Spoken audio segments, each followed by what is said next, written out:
था विश्राम में। परशुराम जी महाराज बहुत कुछ ऊधम करके, हल्ला करके, और जब उन्होंने अपने क्रोध को त्याग किया और भगवान राम ने कुछ अपनी आप को एक्सपोज करने की बात कही, तब जाके उनको ये हुआ। लेकिन क्रोध में जीव की ऐसी हालत होती है कि सब कुछ सामने होते हुए भी विश्वास ही नहीं होता उसे। तो होता क्या है कि उन्होंने तब भी चित्त में संदेह बना रहा और उन्होंने ये कही कि महाराज ये मेरा जो धनुष है, इस धनुष को आप लेकर चला दो तो मैं मान जाऊंगा कि आप राम है। हाँ, राम रमापति कर धन ले, मेरे धनुष को हाथ में ले लो और खेचो मिठे मोरे संदेह, कि मेरा संदेह मिट जाए कि आप राम हो। तो ये जीव की जो अवस्था है ये है ऐसी कि प्रत्यक्ष में थोड़े से भी कम प्रयास में यदि ईश्वर सामने आ जाए तो विश्वास नहीं होता है कि ये ईश्वर है। ये भगवान के भक्ति होते हैं जिनको के जीव स्वरूप में ही भगवान दिखने लगता है, और जिसमें ईश्वर होने की गुंजाइश नहीं लगती है सामाजिक रूप से, उसमें भी ईश्वर को प्रकट कर लेते हैं। कि कर्माबाई ने लड्डू गोपाल में करा और आपके क्या नाम है मीराबाई ने करा, और उन्हें विठलनाथ जी ने करा। तो ये जो सारे ठाकुर हैं जिन्होंने समय समय पे ब्रज की गोपियों ने ठाकुर को सही भाव से ही ठाकुर समझ कर स्वीकार करा जिस दिन से ब्रज में आए तब से। तो ये सामान्य जीव, हालांकि परशुराम जी भले ही अवतार हैं लेकिन अवतार का प्रभाव वो नहीं आया। क्यों कि चित्त में जो स्वभाव जनित व्यक्ति के जीवन में कमजोरियां होती हैं वो ईश्वर अंश थे, तो मनुष्य शरीर था और अंश ईश्वर का था। तो ये दोनों चीजें मिलने से व्यक्ति के स्वभाव की कमजोरी जाती नहीं है। व्यवहारिक जीवन में यदि हम विचार करें तो हर आदमी के पास में कोई भी आदमी आवे और कोई बातचीत हो तो हम उसे क्या दिखाते हैं? बोले कि अपना प्रभाव दिखाते हैं। बोले साहब हमने जे कर दिया, हमने तो जे कर दिया और हम तो ऐसा कर देंगे। ये हमारा प्रभाव, ये राजनीति में तो सबसे ज्यादा जे ही हो रहा है और हो क्या रहा है ये सबके सामने। लेकिन कोई भी आदमी अपने स्वभाव को नहीं दिखाता है, और आदमी के व्यक्तित्व की पहचान उसका स्वभाव होता है, उसका प्रभाव नहीं होता है। प्रभाव कुछ देर को रहता है लेकिन स्वभाव जब तक जो है शरीर रहता है तब तक रहता है। भगवान राम हमेशा अपने स्वभाव को दिखाते रहे, उन्होंने कभी प्रभाव को नहीं दिखाया। और जब परशुराम जी ने ये कहा कि राम रमापति कर धन लेऊ, आप हाथ में धनुष ले लो, तब जो है दे तो चाप आप भगवान ने नहीं दिखाया, वो चाप भगवान जो है सीधे राम जी के पास में आप ही चले गए। परशुराम जी ने कही अरे जी क्या हुआ जी, कौन सा नाटक है भाई, ये तो आप ही चला गया। तब उनके मन में आई कि अरे ये तो प्रत्यक्ष में ही भगवान है, और उन्होंने वंदना शुरू करी। जय रघुवंश पन जीवन भानु, गहन धनुकुल तैन कसानु। जय जय सुरधेनु प्रहितकारी, जय मनमोह ब्रह्मगारी। विनयशील करुणा सुख सागर, जन बचन रचना दिनागर।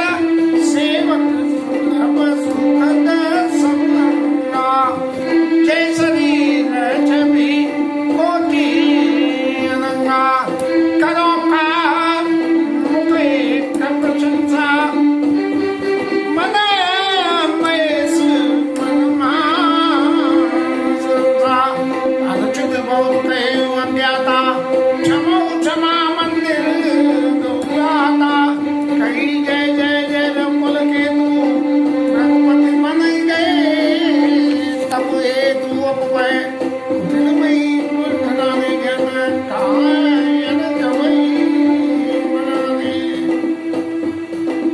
देव नदीरी दुमी प्रभु पर बरसई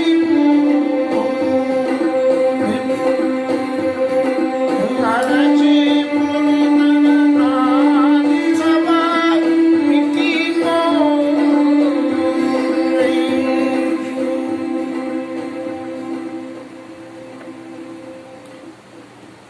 परशुराम जी कहने लगे, हे रघुवंश कुल के लिए सूर्य के समान हो महाराज आप, और राक्षसों के कुल का नाश करने के लिए हो। मैं तो समझ रहा था कि मैं ही मार रहा हूँ, लेकिन आप तो उनके कुल को ही समय को नाश कर देते हो, और देवता विप्र धेनु के लिए आप हितकारी हो, और को मोह भ्रम मद मोह सबका हरण कर लेते हो। आप विनयशील हो और करुणा के सागर हो, और आप वचन को किसी की मान को बढ़ाने के लिए कहने वाले वचनों की रचना करने में अत्यंत चतुर हो। परशुराम जी के तारा टेढ़ा बोल रहे थे, लेकिन भगवान एक बार भी नहीं बोले। जब परशुराम जी ने उनको जो है जब ये कह दिया कि आप जो है अभिमानी हो, आवमति मनो जीत जग ठाड़ा, तब जो है उनको लगा कि यदि अब हम अपने आप को एक्सपोज नहीं करेंगे तब क्या होगा। तो भगवान ने कह दिया छूते ही टूट पिना पुराना, भाई मैं काय बात का अभिमान करूं। लेकिन महाराज जरा थोड़ी सी बात आप तज छल करी समर शिव दोई, बंधु सहित नत मारो तोई। अरे तुम शंकर जी के दुश्मन हो, शंकर जी का द्रोह करने वाली हो। बस भगवान ने जब इतनी बात कही परशुराम जी ने, तब भगवान ने अपने आप को एक्सपोज कराया। तो वो कह रहे विनयशील करना गुण सागर, जैते वचन रचना अति नागर। बड़ी चतुरता से आप वचनों की रचना करके और सामने वाले के मान को भंग कर देते हो। आपकी सेवा करने से आप सब कुछ सुलभ हो जाता है, और आपके शरीर में करोड़ों कामदेवों के समान शोभा है। मैं आपकी किसी एक मुंह से प्रशंसा कैसे करूं। जय महेश मन माना संसा, उल्टी बात कह दी कि महेश शंकर जी भगवान के मन रूपी मान सरोवर में आप तो हंस हो महाराज, और कहाँ शिवद्रोही थे, अब मान सरोवर हंस कह दी। अनुचित वहित कहे अज्ञाता, और उन्होंने कही कि मैंने बहुत कुछ आपसे अनुचित कही है। आप एक क्षमा के मंदिर दो भाइयों, आप मेरे को क्षमा कर दो। कई जय जय जय रघुकुल केतु, भ्रघुपति बनई गए तब हेतु। तब खंडे वन में चले गए। परशुराम जी का अवतार दुष्टों को मारने के लिए हुआ था, लेकिन जब भगवान राम को से ये पता लग गई परशुराम जी को कि आप तो दुष्टों का नाश करने के लिए ये आ गए, तो तपस्या करने के लिए वन में चले गए। हमेशा भगवान की लीला में जिस किसी ने भी भगवान को कुछ भी कहा है उल्टा सीधा, तो उसने हमेशा भगवान से ये पूछी है कि मैं क्या ऐसा करूं जिससे कि मेरे ये पाप मिट जाए। लेकिन परशुराम जी ने ये नहीं कहा। परशुराम जी ने ये नहीं पूछा कि कामुनि में, जैसे नारद जी ने मैं दुर्वचन कहे बहु तेरे और कामुनि मिटे पाप किनु मेरे, मेरे पाप कैसे मिटेंगे। लेकिन परशुराम जी ने नहीं कहा, क्योंकि परशुराम जी ये पहचान गए अच्छी तरह से कि मैं इनसे पापों को क्षमा मांगने के लिए मैं कुछ भी कर लूं। भगवान कभी भी क्षमा करने के लिए ये नहीं कहते कि आप ऐसा काम करना, बल्कि उल्टे भगवान की आराधना करने के लिए कहते हैं। करो कामों के प्रशंसा, जय महेश मन मानस हंसा, शंकर जी के मन रूपी मान सरोवर के आप तो हंसो। अब मैं आपसे इससे ज्यादा क्या कहूँ। तो कई जय जय जय कुल केतु, भगवती बनेंगे कई तक हेतु। पूरे मिथिला नगर में आनंद ही आनंद शुरू हो गया, और सारे देवताओं को सबको जो सभा हो रही थी कि परशुराम जी महाराज इतनी गुस्सा में क्या नाटक कर देंगे, इसका कुछ पता नहीं है। तो सबको जो है इस बात की शांति हो गई, और आगे के लीला में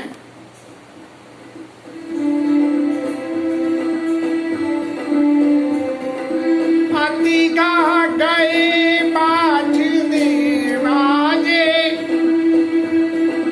सबई मनोर मंगल साजे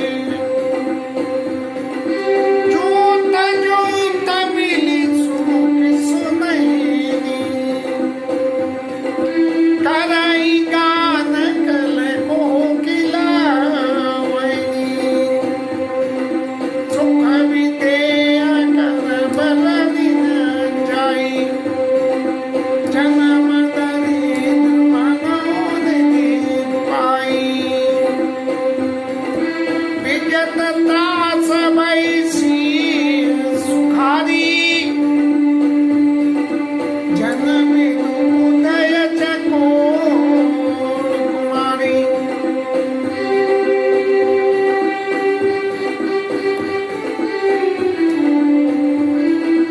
जनक की नगोज कही नामा प्रभु प्रसाद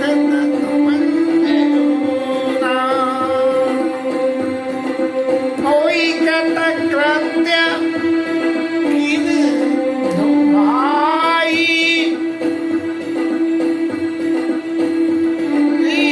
अब जो चित सो कई इंसान काम मुनि राम कामिन सुनी नरनाथ प्रवीणा राम राव चाप आदीना टूट तई धन भयऊ भाव सुर नर नाग विदित तदपि जाई तुम करऊ बाबा नाम सत्य बूझि विप्र कुल प्रत गुरु वेद विदित आचार।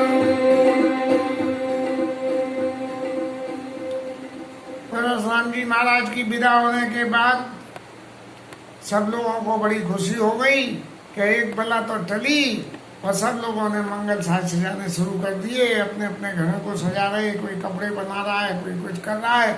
और स्त्रियां, जनकपुर की स्त्रियां झुंड के झुंड मिलके और मंगल गान करने लगी और बंदे घोड़ी गाने लगी होंगी। मेरे को तो आता नहीं है, थोड़ी सी तैयारी करता तो आ जाती।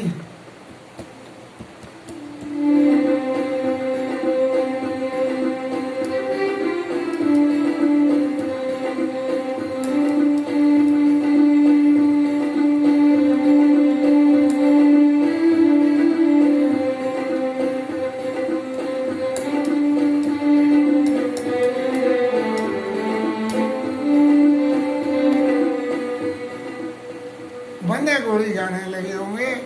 निश्चित रूप से ही विवाह में जो मंगल उत्सव के गान होते हैं उस वक्त क्या चलते थे ये तो मालूम नहीं। सुख विधे कर बढ़ने न जाई। राजा जनक को तो ऐसा सुख हुआ जैसे कोई तैरता हुआ आदमी कहीं नदी और उसमें डूबने से लग रहा हो और फिर उसे जमीन में पैर तो थके था जन पाई, पैर थक गए हो और उसी वक्त उसे जमीन मिल जाए।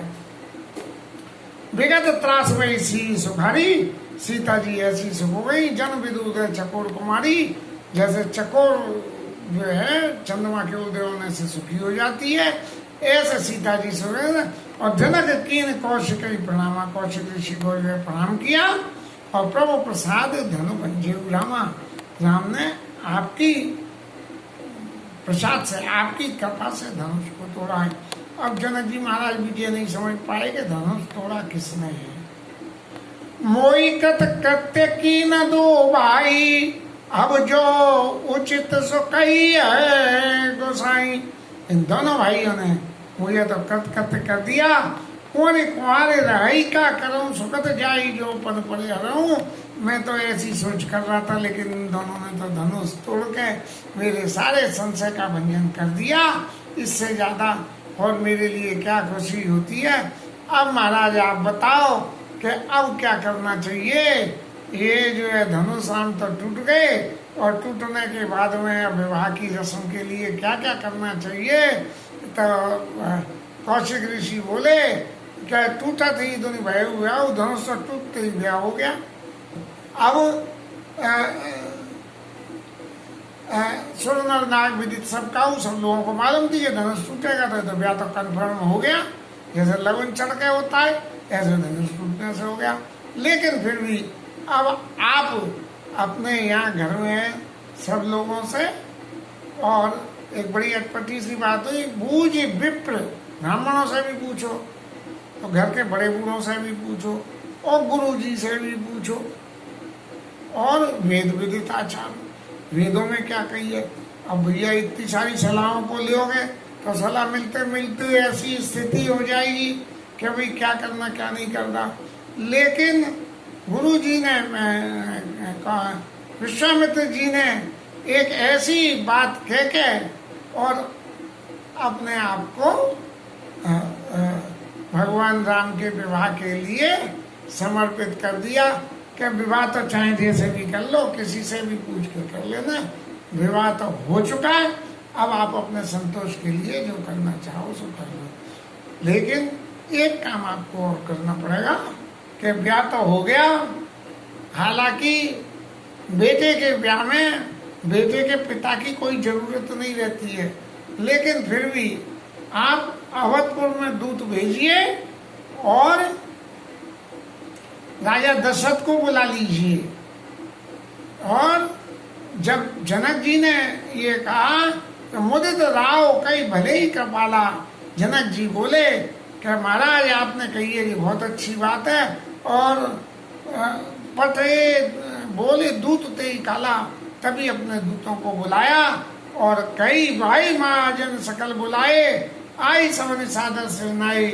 जो शहर के बड़े बड़े गण्यमान्य लोग थे उन सबको बुलाया।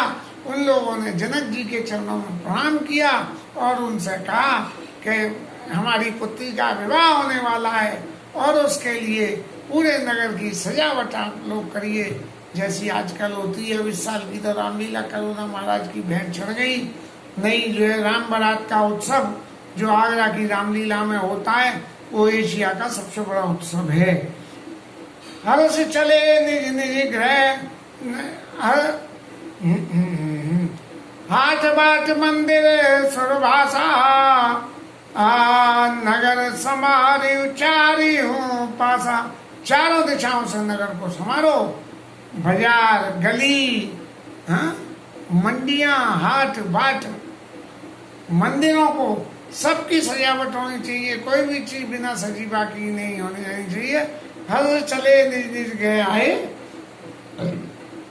वो महाजन लोग अपने अपने घर में आ गए और फिर उन्होंने अपने सेवकों को बुलाया और क्या कहा उनसे, रचऊ विचित्र बितान बनाई।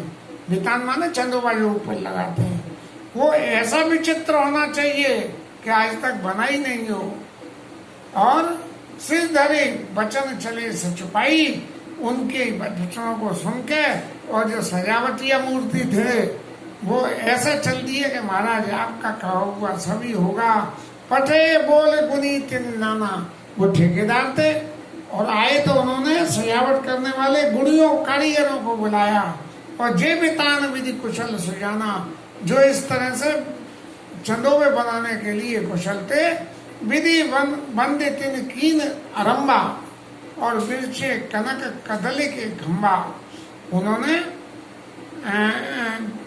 ब्रह्मा की वंदना कर, संसार की सृष्टि का काम ब्रह्मा करते हैं ना, इसलिए ब्रह्मा जी की पहले उन्हें नमो ब्रह्मण्य देवाय गौ ब्राह्मण हिताय च, तो ब्रह्मा जी की वंदना करी और फिर उन्होंने रचना शुरू करी।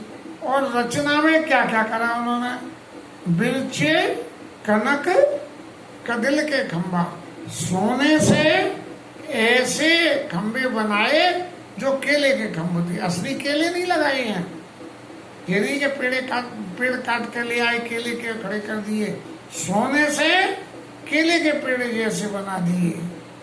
हरित मनिन के पत्र फल, हरी मणियों के पत्ते बना दिए। और पद्म राग के फूल, लाल रंग की जो पद्म थी उसके फूल बना दिए। हरे पत्ते जो है हरी मणियों से बनाए, हरी मणियां माने ये क्या बोलते हैं इसको, पन्ना, पन्ना से। और पद्म राग के फूल जो मानक होते हैं उनके फूल बना दिए। और रचना देख विचित्र अति मन विरंचिकल भूल। और ब्रह्मा बाबा तो ऊपर से देख रहे कि भैया जे ऐसे तो केले के खंबे कहीं मैंने रचना करी नहीं, जी कहाँ से बन गए। जो दूर से देखने में तो बिल्कुल केले के खंबे लगे, जब छू के देखो तो वो पता लगे कि जी उतने नरम नहीं है जितने केले के खंबे होते हैं। बेनो हरित मन में सब कीने, हरे हरे उनके जो है बेल है, बेल जो बनाई उस पर वो हरे बेन हरित मणिमय सब कीने, हरी मणियों की बेल बना दी। और सरल सफल पड़े नहीं चीने, क्या देख के जो पता ही नहीं लगेगा जी है क्या, ये पत्ते काय के हैं भैया, जो कौन सी उसके पत्ते हैं, ये कुछ भी पता नहीं। कनक कलित अही बेल बनाई, सोने की बेलें बना दी।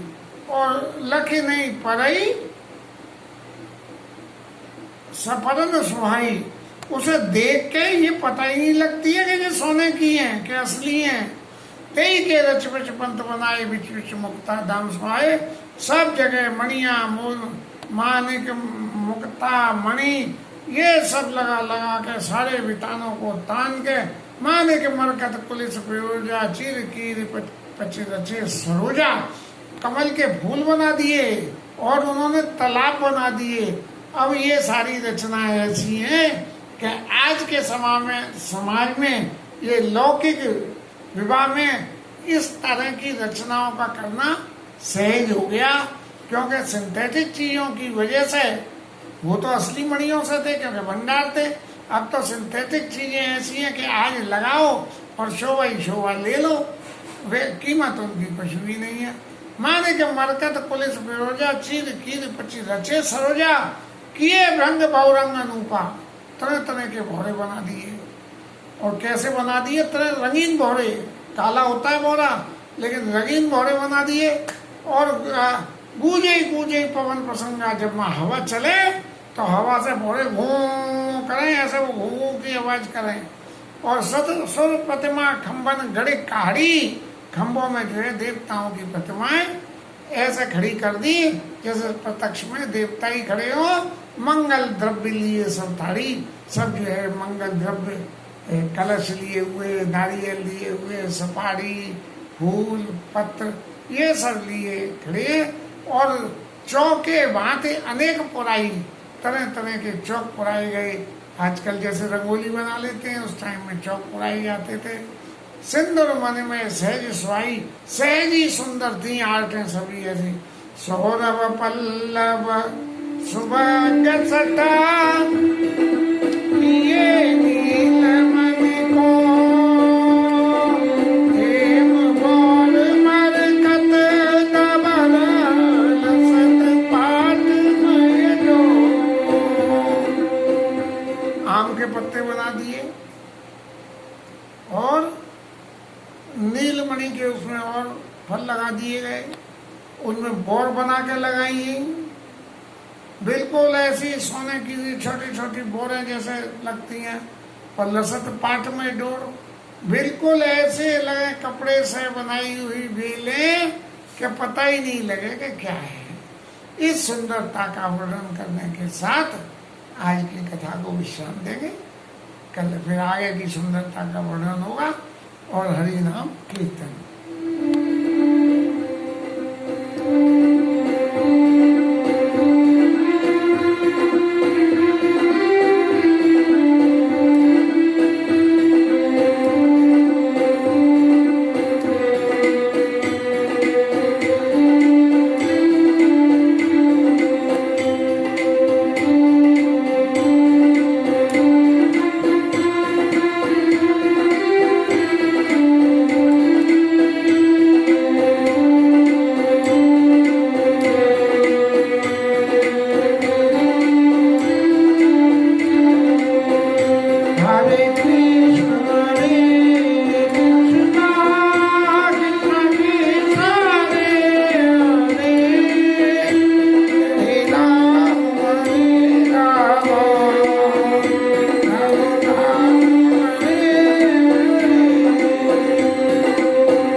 शंकर भगवान की जय, पवन सुत हनुमान की जय, शिवराय धरण की जय, जय जय श्री राधे।